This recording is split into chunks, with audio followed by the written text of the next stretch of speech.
എനിക്കൊരു സംശയമുണ്ട്. എന്താ എമ്മി ചോദിക്കൂ? ജൂണിൽ നമ്മൾ കളിക്കാൻ പോകുന്നത് വേൾഡ് കപ്പാ അതാ വല്ല അഖില കേരള ടൂർണമെന്റാ? അഖില കേരള കളിച്ചായിരുന്നാ വേൾഡ് കപ്പ് എടുത്തത്. എന്താ ഇപ്പം അങ്ങനെ തോന്നാൻ? മര്യാദയ്ക്ക് ഏതെങ്കിലും ഒരു ടീമുമായിട്ട് നമ്മൾ ഫ്രണ്ട്ലി കളിച്ചോ?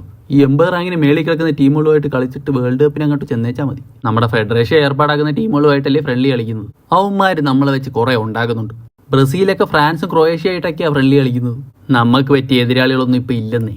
നിങ്ങളുടെ കോൺഫിഡൻസ് ഒക്കെ എനിക്ക് ഇഷ്ടപ്പെട്ടു. പക്ഷേ ഈ കളിയും കൊണ്ട് ചെന്നാ പണി പാളും.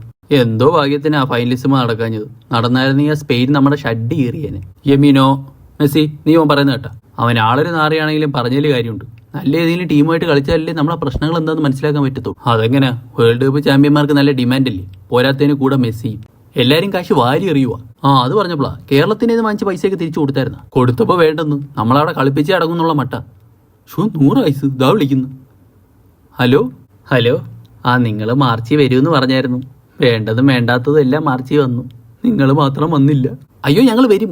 ഇപ്പം ഈ യുദ്ധമൊക്കെ നടക്കൂല്ലേ, അതുകൊണ്ടാണ്. നമുക്കൊരു ജൂണിൽ പ്ലാൻ ചെയ്യാം. അപ്പോൾ ഈ ജൂണിൽ വേൾഡ് കപ്പ് തുടങ്ങൂല്ലേ? അതെ, വേൾഡ് കപ്പിന് ഞങ്ങളുടെ ഫസ്റ്റ് മാച്ച് കേരളത്തിൽ. എങ്ങനെയുണ്ട്? അത് പൊളിക്കും. ശരിയെന്നാ ഞാൻ ഇത് എല്ലാവരോടും ഒന്ന് പറയട്ടെ. ഡേയ് ഒരു ഹെഡ്ലൈൻ ഉണ്ട്. അർജന്റീന ജൂണിൽ വരും. വേൾഡ് കപ്പിൽ അവരുടെ ആദ്യത്തെ മാച്ച് കേരളത്തിൽ. അല്ല പിന്നെ ഇങ്ങനെയുണ്ടൊരു മണ്ടൻ.